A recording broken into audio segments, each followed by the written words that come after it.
Hi ಎಲ್ರಿಗೂ ನಮಸ್ಕಾರ. ನೀವು ನೋಡ್ತಾ ಇದ್ದೀರಾ ಕನಸು ಮೀಡಿಯಾ ಯೂಟ್ಯೂಬ್ ಚಾನಲ್. ಬಹುದಿನಗಳ ನಂತರ ಮತ್ತೊಮ್ಮೆ ನಾನು ನಿಮ್ಮೊಂದಿಗೆ ಮತ್ತೊಂದು ವಿಷಯನ ಹಂಚಿಕೊಳ್ಳೋಣ ಅಂತ ಬಂದಿದ್ದೀನಿ. ಇತ್ತೀಚೆಗೆ ರಾಜ್ಯದಾದ್ಯಂತ ದೊಡ್ಡ ಸುದ್ದಿ. ಇಂತಹ ಘಟನೆ ಹಿಂದೇನೂ ಮಾಡಿಲ್ಲ, ಮುಂದೆಂದೂ ಯಾರೂ ಮಾಡೋಕ್ಕೆ ಸಾಧ್ಯ ಇಲ್ಲ ಅನ್ನೋ ರೀತಿಯಲ್ಲಿ ನಮ್ಮ ಕೆಲ ಮಾಧ್ಯಮ ಮಿತ್ರರು, ನಮ್ಮ ಸೋಷಿಯಲ್ ಮೀಡಿಯಾದ ಕೆಲವರು ಪ್ರಸಾರ ಮಾಡುತ್ತಿರುವುದು, ಬಿಂಬಿಸುತ್ತಿರುವ ಸುದ್ದಿಯ ಕುರಿತಂತೆ ನನ್ನ ಕೆಲವು ಪ್ರಶ್ನೆಗಳನ್ನು ನಿಮ್ಮೊಂದಿಗೆ ಹಂಚಿಕೊಳ್ಳೋ ಪ್ರಯತ್ನ ನನ್ನದು. ಮಾಧ್ಯಮ ಮಿತ್ರರಿಗೆ ಬುದ್ಧಿ ಹೇಳುವಷ್ಟು ದೊಡ್ಡವರಂತೂ ಅಲ್ಲ, ಆದ್ರೂ ಮಾತಾಡಬೇಕಂತ ಅನಿಸ್ತಾ ಇದೆ. ಹಾಗಾಗಿ ಒಂದೆರಡು ಪ್ರಶ್ನೆ. ಯಾರ ಬಗ್ಗೆ ಮಾತಾಡೋಕ್ಕೆ ಬಂದಿದ್ದೀನಿ ಅಂತ ಈಗಾಗಲೇ ವಿಡಿಯೋ ಪ್ರಾರಂಭದ ಪೋಸ್ಟರ್ ಗಮನಿಸಿದಂತೆ ನಿಮಗೆ ಗೊತ್ತಾಗಿರುತ್ತೆ ಅಂತ ಅಂದ್ಕೊಳ್ತೀನಿ. ವಿಷಯ ಏನಪ್ಪ ಅಂದರೆ, ಮಾಧ್ಯಮ ಅಂದರೆ ನ್ಯಾಯಾಂಗದ 4ನೇ ಅಂಗ ಅಂತ ಹೇಳ್ತಾರೆ. ಆದರೆ ಕೆಲವು ಮಾಧ್ಯಮದವರು ಈ ಸಮಾಜಕ್ಕೆ ಯಾವ ತರಹದ ಸಂದೇಶ ಸಾರ್ತಾ ಇದ್ದಾರೆ ಅಂತ ಒಂದೂ ಅರ್ಥ ಆಗ್ತಾ ಇಲ್ಲ. ಒಬ್ಬ ಮನುಷ್ಯ ಕೆಟ್ಟಾಗ ಆಳಿಗೊಂದು ಕಲ್ಲು ಹೊಡೆಯೋದು ಎಷ್ಟರ ಮಟ್ಟಿಗೆ ಸರಿ? ಸಮಯ ಸುಮಾರು ಅಂತ ಅನಿಸಿದಾಗ ಈ ತರಹದ ಘಟನೆಗಳು ಸರ್ವೇ ಸಾಮಾನ್ಯ.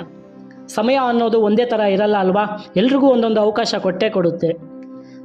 ಈ T V social media on ಮಾಡಿದ್ರೆ ಸಾಕು, ಬರೀ ದರ್ಶನ್ ಅವರದೇ ಸುದ್ದಿ. ಈ ಹಿಂದೆ D boss, challenging star, Saarathi, ಅಭಿಮಾನಿಗಳ ದಾಸ, ಒಡೆಯ ಅಂತೆಲ್ಲ ಕರಿತಾ ಇದ್ದ ಮಾಧ್ಯಮದವರು ಇಂದು ಹೈವಾನ, ದನ, ಕರ, ಅದು ಇದು ಅಂತ ಕರೆಯೋಕ್ಕೆ ಶುರು ಮಾಡಿದ್ದಾರೆ. ಏನು ಮಾತಾಡ್ತೀವಿ ಅನ್ನೋ ಪರಿಜ್ಞಾನ ಸಹ ಇಲ್ದಂತಾಗಿದೆ. ದರ್ಶನ್ ಅನ್ನೋ ಹೆಸರು ಕೇಳಿದರೆ ಸಾಕು ಕೆಲವರು ಕೆಂಡಾಮಂಡಲ ಆಗ್ತಾ ಇದ್ದಾರೆ. ಇನ್ನೂ ಕೆಲವು ಮಾಧ್ಯಮದವರಂತೂ ಹೇಳೋದೇ ಬೇಡ. ರಾಜ್ಯದ ಜನತೆ ನೋಡ್ತಾ ಇದ್ದಾರೆ, ನಾನು ಏನು ಮಾತಾಡ್ತಾ ಇದ್ದೀನಿ ಅನ್ನೋ ಸಾಮಾನ್ಯ ಪರಿಜ್ಞಾನವಿಲ್ಲದೆ ಪದ ಬಳಕೆ ಮಾಡ್ತಾ ಇದ್ದಾರೆ.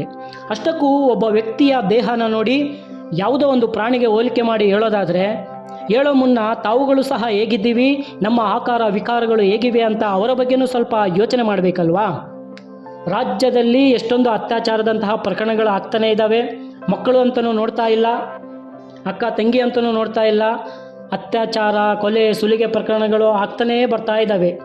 ಅಂಥವರ ವಿರುದ್ಧ ನ್ಯಾಯ ಕೊಡಿಸುವುದರ ಕಟ್ಟು ದರ್ಶನ್ ಚಪ್ಪಲಿ ಹಾಕಿದ್ದಾನೆ, ದರ್ಶನ್ ಕೈನಲ್ಲಿ ವಾಟರ್ ಬಾಟಲ್ ಹಿಡಿದಿದ್ದಾನೆ, ಕಾಫಿ ಮಗ್ಗು, ಸಿಗರೇಟು, ಮೋಜೋ, ಮಸ್ತಿ, ಅದು ಇದು ಅಂತ ಕಿರಿಚ್ತಾ ಇರೋದನ್ನು ನೋಡ್ತಾ ಇದ್ದರೆ ಒಬ್ಬ ವ್ಯಕ್ತಿಯ ವೈಯಕ್ತಿಕ ದ್ವೇಷಕ್ಕೆ ಅಫಿಷಿಯಲ್ ಆಗಿ ಹಾಗೆ ತೀರಿಸ್ಕೊಳ್ತಾ ಇದ್ದಾರೆ ಅಂತ ಅನಿಸ್ತಾ ಇದೆ. ಅಲ್ಲ ಸ್ವಾಮಿ, ನಮ್ಮದು ಒಂದು ಪ್ರಶ್ನೆ. ನ್ಯಾಯದ ಪರವಾಗಿ ನಮ್ಮ ಮಾಧ್ಯಮ, ನಿಮ್ಮ ಬೆಂಬಲಕ್ಕೆ ಸದಾ ನಾವಿದ್ದೇವೆ, ನಿಮ್ಮ ಜೊತೆ ನಮ್ಮ ಮಾಧ್ಯಮ ಇರುತ್ತೆ ಅಂತೀರಲ್ವಾ? ಇದೇನಾ ನಿಮ್ಮ ನ್ಯಾಯದ ಪರ ನಿಲ್ಲೋದು ಅಂತ ಅಂದರೆ? ಕೆಲವು ಮಾಧ್ಯಮದವ್ರಿಗೆ ಕೇಳ್ತಾ ಇರೋದು ಇಷ್ಟೇ, ನಿಮಗೆ ಅಷ್ಟೊಂದು ಸಾಮಾಜಿಕ ಕಳಕಳಿ ಅಂತ ಏನಾದರೂ ಇದ್ದರೆ, ನಿಜವಾಗ್ಲೂ ನ್ಯಾಯದ ಪರವಾಗಿ ನಿಲ್ತೀವಿ ಅಂತ ಹೇಳೋದಾದರೆ, ನಿಮ್ಮಿಂದನೇ ಯಾಕೆ ಅತ್ಯಾಚಾರಿಗಳಿಗೆ ಗಲ್ಲಿಗೆ ಏರಿಸೋವರೆಗೂ ಶಿಕ್ಷೆ ಆಗಲೇಬೇಕು ಅಂತ ಧ್ವನಿ ಎತ್ತಬಾರ್ದು? ಅತ್ಯಾಚಾರಿಗಳ ವಿರುದ್ಧ ಕೊನೆಯವರೆಗೂ ದರ್ಶನ್ ಸುದ್ದಿ ತರಹನೇ ದಿನದ 24 ಗಂಟೆಗಳ ಕಾಲ ಸುದ್ದಿ ಪ್ರಸಾರ ಮಾಡಿ ಎಳೆಯಾಗಿ ಕುಳಿತಿದ್ದು, ಕುಡಿದಿದ್ದು, ಉಯ್ದಿದ್ದು ತೋರಿಸಿ ಶಿಕ್ಷೆ ಕೊಡಿಸೋಕೆ ಯಾಕೆ ಸಾಧ್ಯ ಆಗ್ತಾ ಇಲ್ಲ? ಇದುವರೆಗೂ ಯಾವ ಅತ್ಯಾಚಾರಿಗಳಿಗೆ, ಕೊಲೆಗಡುಕರಿಗೆ ಕೊನೆಯವರೆಗೂ ಇದೇ ಥರ ಕೂಗಾಡ್ಕೊಂಡು ಕಿರ್ಚಾಡ್ಕೊಂಡು ನ್ಯಾಯ ಕೊಡಿಸೋಕೆ ಯಾಕೆ ಸಾಧ್ಯವಾಗ್ತಾ ಇಲ್ಲ? KPSC ಪರೀಕ್ಷೆಯಲ್ಲಿ ಏನೆಲ್ಲ ಅವಾಂತರಗಳಾದವು? ಕೋಲ್ಕತ್ತಾದ ವೈದ್ಯೆಯ ಪರಿಸ್ಥಿತಿ ಯಾವ ರೀತಿ ಇತ್ತು? ಸೌಜನ್ಯ ಪ್ರಕರಣ ಎಲ್ಲಿ ಮಣ್ಣಾಯಿತು?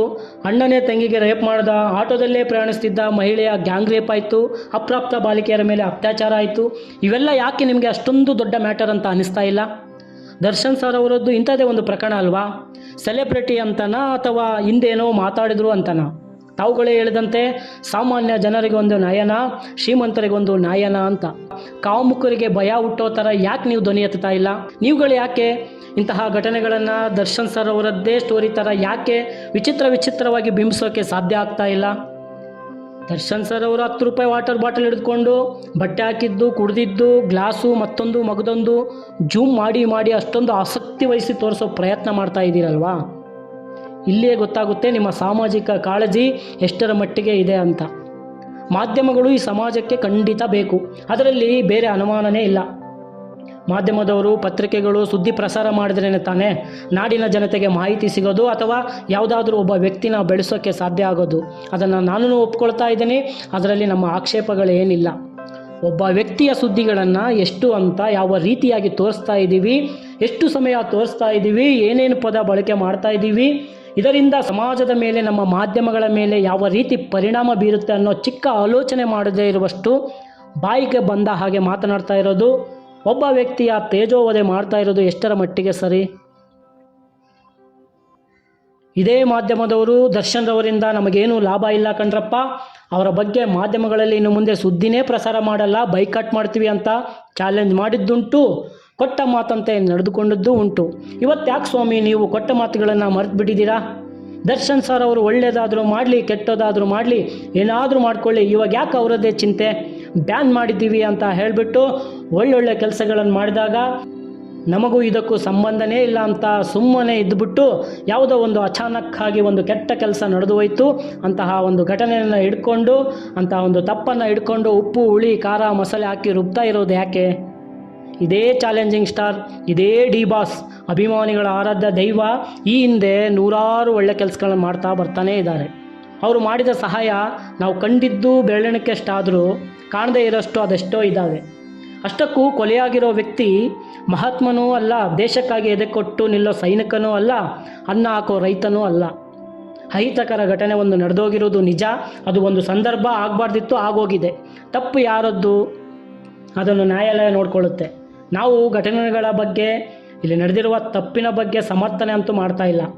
ಒಬ್ಬ ವ್ಯಕ್ತಿಯ ವೈಯಕ್ತಿಕ ದ್ವೇಷನ ಮನಸ್ಸಲ್ಲಿಟ್ಕೊಂಡು ಹಗಲು ರಾತ್ರಿ ಅವರದೇ ಸುದ್ದಿಗಳನ್ನು ತೋರಿಸೋ ರೀತಿಗಳಿದಾವಲ್ಲ, ತುಂಬ ಚೆನ್ನಾಗಿದ್ದಾವೆ ಅಂತ ಹೇಳೋಕ್ಕೆ ಇಷ್ಟಪಡ್ತೀನಿ. ರೇಣುಕಾಸ್ವಾಮಿ ಅನ್ನೋ ಒಬ್ಬ ವ್ಯಕ್ತಿ ತನ್ನ ಕಾಮದಾಸೆಗಾಗಿ ಕಳಿಸಿದ ಸಂದೇಶಗಳು, ಅದಕ್ಕೆ ಈ ಕಡೆಯಿಂದ ಹೋದಂತಹ ಸಂದೇಶಗಳಿಂದ ಒಬ್ಬ ಚಲನಚಿತ್ರರಂಗದಲ್ಲಿ ಅಪಾರ ಅಭಿಮಾನಿ ಬಳಗವನ್ನು ಹೊಂದಿರುವ ನಟನ ಘನತೆಗೆ ತಾವೇ ಮಸಿ ಬಳಿದುಕೊಂಡಿರುವ ಘಟನೆ ನಡೆದು ಹೋಗಿದೆ. ಕನ್ನಡ ಚಿತ್ರರಂಗದಲ್ಲಿ ಮೇರು ನಟ, ಅಭಿಮಾನಿಗಳನ್ನು ಸೆಲೆಬ್ರಿಟೀಸ್ ಅಂತ ಪ್ರೀತಿ ಮಾಡ್ತಾ ಇದ್ದಂತಹ ಚಾಲೆಂಜಿಂಗ್ ಸ್ಟಾರ್ ಅವರು ಕೆಟ್ಟ ಸಮಯ ಮತ್ತು ಪರಿಸ್ಥಿತಿಯಿಂದಾಗಿ ಕಾನೂನು ಕೈಗೆತ್ತಿಕೊಂಡಿದ್ದಾರೆ. ಕೋಪದ ಕೈಗೆ ಬುದ್ಧಿ ಕೊಟ್ಟಿದ್ದರಿಂದ ಕಾನೂನು ಬಾಹಿರವಾದ ಒಂದು ಘಟನೆ ನಡೆದಿದೆ. ಅಲ್ಲಿ ನಿಜಕ್ಕೂ ಏನಾಗಿದೆ, ಸರಿ ತಪ್ಪು ಯಾರದ್ದು, ಅದರ ಬಗ್ಗೆ ಕಾನೂನಿನ ಚೌಕಟ್ಟಿನಲ್ಲಿ ಇನ್ನೂ ಅಂತಿಮ ನಿರ್ಧಾರವೇ ಹೊರಬಿದ್ದಿಲ್ಲ. ರೇಣುಕಾಸ್ವಾಮಿ ಅನ್ನೋ ಒಬ್ಬ ವ್ಯಕ್ತಿ ಮಾತನಾಡಿದ ರೀತಿ, ಕಳುಹಿಸಿದ ಸಂದೇಶಗಳನ್ನು ನೋಡ್ತಾ ಇದ್ದರೆ ನಮ್ಮ ಮನೆಯಲ್ಲಿ ಈ ತರಹದ ಘಟನೆಗಳೇನಾದರೂ ನಡೆದಿದ್ದರೆ ನಾವುಗಳದು ಸಹ ಏನಾದರೂ ಒಂದು ಕೃತ್ಯ ಮಾಡ್ತಾ ಇದ್ವಿ. ಆ ಜಾಗದಲ್ಲಿ ಯಾರಿದ್ದಿದ್ರೂ ಏನಾದರೂ ಒಂದು ಅಪರಾಧ ಕೃತ್ಯ ಮಾಡ್ತಾಯಿದ್ರು ಅನ್ನೋ ಥರ ಸ್ವಾಮಿಯವರು ಸಂದೇಶಗಳು ತೋರಿಸ್ಕೊಡ್ತಾ ಇದ್ದಾವೆ. ಅದಕ್ಕೆ ರಾಜ್ಯದಲ್ಲಿ ಕೋಟ್ಯಾಂತರ ಅಭಿಮಾನಿ ಬಳಗವನ್ನು ಹೊಂದಿರುವ ಒಬ್ಬ ಸೆಲೆಬ್ರಿಟಿ ಆಗಿರೋದ್ರಿಂದ ಈ ತರಹದ ಘಟನೆಯನ್ನು ನೀಟಾಗಿ ಬಗೆಹರಿಸಿಕೊಳ್ಳಬಹುದಿತ್ತೇನೋ. ಆದರೆ ತಪ್ಪು ನಡೆದಿದೆ. ಅಷ್ಟಕ್ಕೂ ಒಬ್ಬ ಸೆಲೆಬ್ರಿಟಿ ಆಗೋ ಮುಂಚೆ ಸಾಮಾನ್ಯ ಮನುಷ್ಯ ಆಗಿದ್ರು ಅನ್ನೋದನ್ನು ನಾವು ಮರಿಬಾರ್ದು. ಎಂಥವರಿಗೂ ಕೋಪ ಬಂದೇ ಬರುತ್ತೆ. ಒಬ್ಬ ವ್ಯಕ್ತಿಯ ಖಾಸಗಿ ಜೀವನಕ್ಕೆ ಯಾರೋ ಒಬ್ಬ ಕಾಮುಕ ಕಾಲಿಟ್ಟು ಬಾಯಿಗೆ ಬಂದ ಹಾಗೆ ಮಾತನಾಡ್ತಾನೆ ಅಂದರೆ ಯಾರು ನೋಡ್ಕೊಂಡು ಸುಮ್ಮನೆ ಇರ್ತಾರೆ? ಏನೋ ಬುದ್ಧಿ ಕಲಿಸ್ಬೇಕು ಅಂತ ಅಂದ್ಕೊಂಡು ಏನೋ ಮಾಡೋಕ್ಕೆ ಹೋಗಿ ಅದು ಇನ್ನೇನೋ ಹಂತಕ್ಕೆ ತಲುಪಿದೆ. ಸ್ವಾಮಿಯವರು ಮಾಡಿದ್ದು ಏನು ಗನಂದಾರಿ ಕೆಲಸ ಅಂತೂ ಅಲ್ಲ. ಅದಕ್ಕೆ ಶಿಕ್ಷೆ ಕೊಡೋಕ್ಕೆ ದರ್ಶನ್ ರವರು ಕಾನೂನು ಹೋರಾಟ ಮಾಡೋಕ್ಕೆ ಹೋಗಿಲ್ಲ, ನೇರವಾಗಿಯೇ ಬುದ್ಧಿ ಕಲಿಸೋಕ್ಕೆ ಹೋಗಿ ಈ ತರಹದ ಘಟನೆ ಒಂದು ನಡೆದೈತೆ. ಆದರೆ ಸುಮಾರು ವರ್ಷಗಳಿಂದ ನೋಡ್ತಾನೆ ಬಂದಿದ್ದೀವಿ, ಈ ಅತ್ಯಾಚಾರಿಗಳಿಗೆ, ಕಾಮುಕರಿಗೆ ನಮ್ಮ ಕಾನೂನು ಕೊಡ್ತಿರುವ ಶಿಕ್ಷೆಗಳನ್ನು ನೋಡ್ತಾ ಇದ್ದರೆ ದರ್ಶನ್ ಸರ್ ಅವರು ಮಾಡಿದ್ದು ಒಂದು ಮಟ್ಟಿಗೆ ಸರಿ ಇದೆ ಅಂತ ಅನಿಸ್ತಾ ಇದೆ.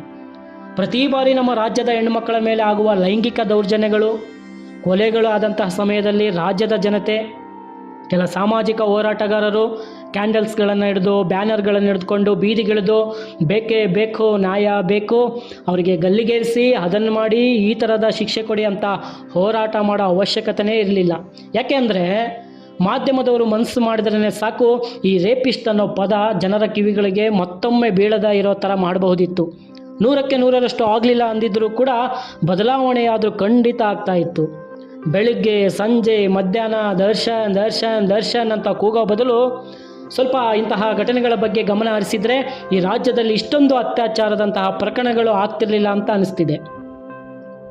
ಚಾಲೆಂಜಿಂಗ್ ಸ್ಟಾರ್ ದರ್ಶನ್ ಅಂದ್ರೇ ಅದೆಷ್ಟೋ ಷಡ್ಯಂತರ, ಪಿತೂರಿ, ಸಾಕಷ್ಟು ಪ್ರಕರಣಗಳನ್ನು ಅವರು ಅಷ್ಟೇ ಚಾಲೆಂಜ್ ಆಗಿ ತೆಗೆದುಕೊಂಡು ಫೇಸ್ ಮಾಡಿಕೊಂಡು ಇಲ್ಲಿವರೆಗೂ ಬೆಳೆದು ಬಂದಿದ್ದಾರೆ.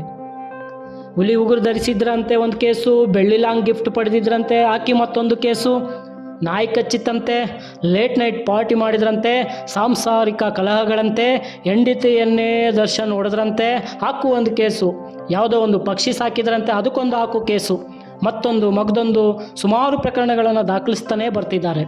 ಎಲ್ಲನೂ ಅಷ್ಟೇ ನಾಜೂಕಾಗಿ ಫೇಸ್ ಮಾಡಿಕೊಂಡೇ ಬರ್ತಾ ಇದ್ದಾರೆ.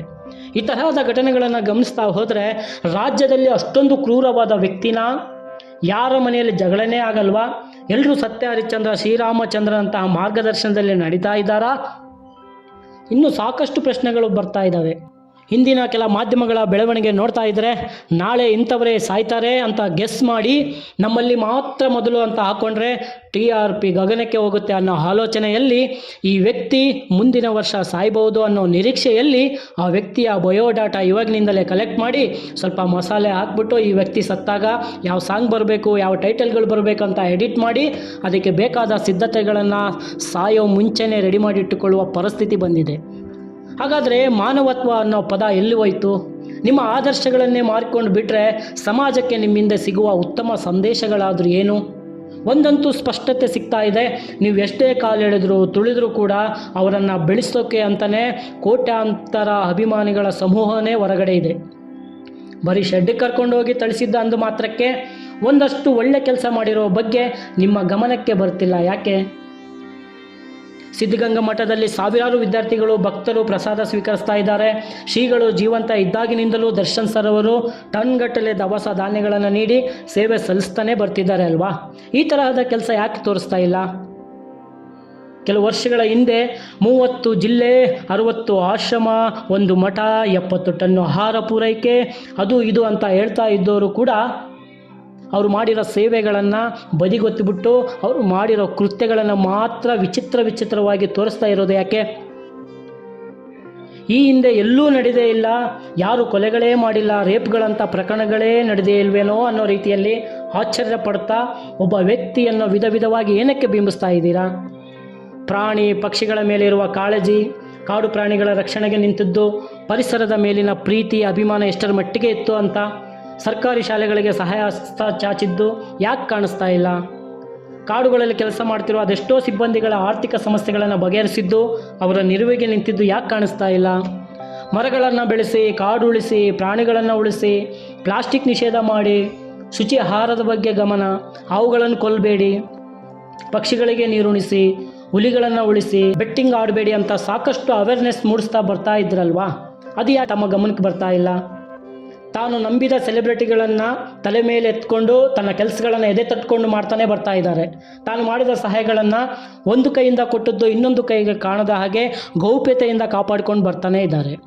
ಒಂದು ಮಾಧ್ಯಮದಲ್ಲಿ ನೋಡ್ತಾ ಇದೆ, ಅವ್ರು ಹೇಳ್ತಾ ಇದ್ರು ದರ್ಶನ್ ಅವರಿಗೆ ಹೆಣ್ಣುಮಕ್ಕಳ ಚಪ್ಪಲ ಹಂಗಿತ್ತು ಹಿಂಗಿತ್ತು ಅಂತ. ಒಂದು ಸ್ಪಷ್ಟತೆ ನನಗಿದೆ, ದರ್ಶನ್ ಸರ್ ಅವರನ್ನು ಇತರರಿಗೆ ಹೋಲಿಸೋಕ್ಕೆ ಸ್ವಲ್ಪ ಕಷ್ಟ ಅನಿಸುತ್ತೆ. ಯಾಕಪ್ಪ ಅಂದರೆ ಹೆಣ್ಮಕ್ಳಿಗೆ ಯಾವ ರೀತಿಯಾಗಿ ಗೌರವ ಕೊಡ್ತಾ ಇದ್ರು ಅಂತ ನಾನು ಪ್ರತ್ಯೇಕವಾಗಿ ಹೇಳೋ ಅವಶ್ಯಕತೆನೇ ಇಲ್ಲ. ಇಡೀ ರಾಜ್ಯದ ಜನತೆಗೆ ಗೊತ್ತಿದೆ. ಅವರಿಗೆ ನಿಜವಾಗ್ಲೂ ಕಂಡ್ಕಂಡು ಹೆಣ್ಮಕ್ಳ ಚಟ ಇದ್ದಿದ್ರೆ ಸರಿಸುಮಾರು 10-11 ವರ್ಷಗಳಿಂದ ಯಾಕೆ ಪವಿತ್ರ ಗೌಡ ಅನ್ನೋ ಗೆಳತಿಯ ಒಬ್ಬರ ಹೆಸರು ಮಾತ್ರನೇ ಓಡಾಡ್ತಾ ಇತ್ತು? 6 ತಿಂಗಳಿಗೊಂದು, ವರ್ಷಕ್ಕೊಂದರಂತೆ ಬೇರೆ ಬೇರೆ ಹೆಸರುಗಳು ಯಾಕೆ ಬರ್ತಾ ಇರಲಿಲ್ಲ? ಒಬ್ಬ ವ್ಯಕ್ತಿಯ ಬಗ್ಗೆ ಇಷ್ಟೊಂದು ನಿಕೃಷ್ಟವಾಗಿ ಸುದ್ದಿ ಪ್ರಸಾರ ಮಾಡುತ್ತಿರುವುದು ನಿಜಕ್ಕೂ ಬೇಸರದ ಸಂಗತಿ. ಸರಿ ತಪ್ಪುಗಳ ಬಗ್ಗೆ ತೀರ್ಪು ನೀಡೋದಕ್ಕೆ ನ್ಯಾಯಾಂಗ ವ್ಯವಸ್ಥೆ ಇದೆ, ಅವರು ನೋಡ್ಕೊಳ್ತಾರೆ. ಸುದ್ದಿ ತೋರಿಸ್ತಾ ಇದ್ದೀವಿ ಅನ್ನೋ ಹೆಸರಲ್ಲಿ ಇಷ್ಟೊಂದು ಹೀನವಾಗಿ ತೋರಿಸೋದ್ರಿಂದ ಮಾಧ್ಯಮಗಳ ಮೇಲಿರೋ ಒಂದಷ್ಟು ಅಭಿಮಾನ ಕೂಡ ಸತ್ತಂತಾಯಿತು. ಆದಷ್ಟು ಬೇಗ ಈ ಪ್ರಕರಣ ಒಂದು ತಾರ್ಕಿಕ ಹಂತಕ್ಕೆ ಬಂದು ತಲುಪಲಿ. ಈ ಪ್ರಕರಣದ ಬಗ್ಗೆ ಬೇಗ ತೀರ್ಪು ಬಂದು ಕೋಟ್ಯಾಂತರ ಅಭಿಮಾನಿಗಳಿಗೆ ಸಂತಸ ತರಲಿ ಅಂತ ಆಶಿಸುತ್ತಾ, ಹಾಗೆಯೇ ಮಾತಿನ ಬರದಲ್ಲಿ ಏನಾದರೂ ತಪ್ಪು ಉಚ್ಚಾರಣೆಗಳಾಗಿದ್ದರೆ ಎಲ್ಲ ಸೆಲೆಬ್ರಿಟೀಸ್ಗಳಿಗೆ ಒಂದು ಕ್ಷಮೆ ಇರಲಿ ಎಂದು ವಿನಂತಿಸುತ್ತಾ ಮತ್ತೊಂದು ವಿಡಿಯೋ ಜೊತೆ ಮತ್ತೆ ಭೇಟಿಯಾಗೋಣ ಅಂತ ಹೇಳುತ್ತಾ ಈ ವಿಡಿಯೋನ ಇಲ್ಲಿಗೆ ಮುಗಿಸ್ತಾ ಇದ್ದೀನಿ. ನಮಸ್ಕಾರ.